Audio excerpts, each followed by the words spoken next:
To finish this lesson, I'm gonna show you two things that are important, two basic tools, alright? The first one is the extension or the extensions, because there are many ones. Basically, an extension is a plugin that you can install in your Visual Code to help you code better. Basically, that's what a extension does. And when I say better, I'm talking about code, but I'm also talking about productivity, right? So to install any extension, you can press Ctrl Shift X, right? Ctrl Shift X. It is going to open this extensions area right here, and you can search for the extension that you want to install. So after this lesson, you can Google like the most important extensions for Python developers, right? But for now, I'm going to show you the second thing, that is the extension that I recommend you to install now, all right? That is the PyLint, all right? So search for PyLint here, click install, and then click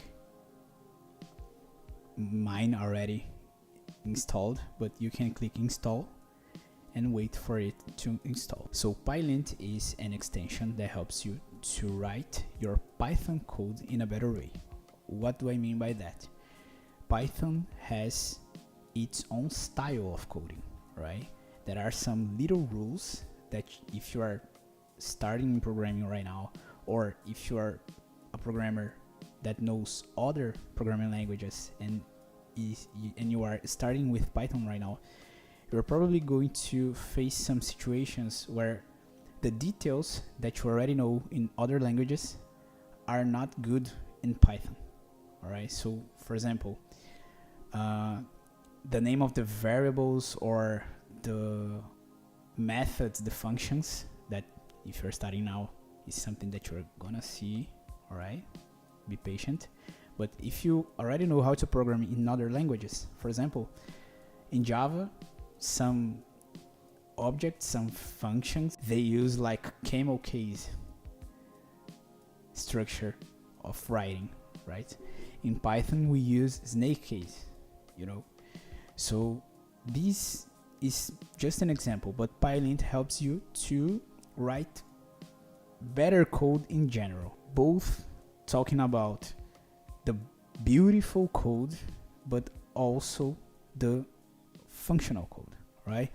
Let's see an example. So I just installed PyLint, and I can see here that we already have a tip from PyLint. You can see that in my code here, PyLint is telling me that my constant name doesn't conform uppercase naming style. What does that mean? It means that for the Python style guide of programming, age first is not a variable, it's a constant. Why? Because I put a value and I just printed this value. I didn't modify this value. So why would that be a variable? This is not a variable. This is a constant. All right? And if it is a constant, the style to write constants in Python, we don't use lowercase, we use uppercase. So if it is a constant, I should probably write like this, age, you know? So in this case, you can see that, let me get rid of this. Let's use just part of this code. So we can see here that that tip that PyLint was telling us previously disappeared, all right?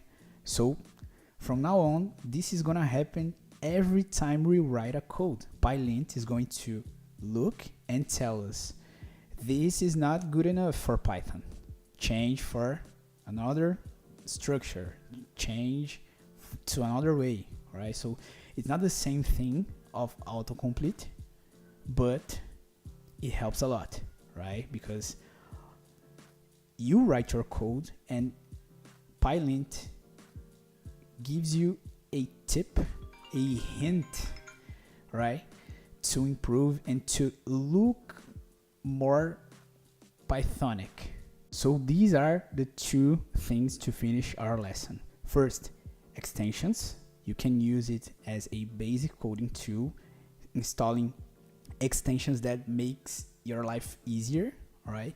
And PyLint specifically, that is an extension that forces you to write Python code the more Pythonic way possible, all right? The most Pythonic way that is possible. And that's it for today. These are some of the real interviews that I recorded to show you how real companies interview developers from inside. Use them to prepare for real interviews and get the job of your dreams. Go to matosacademy.com or click the link below.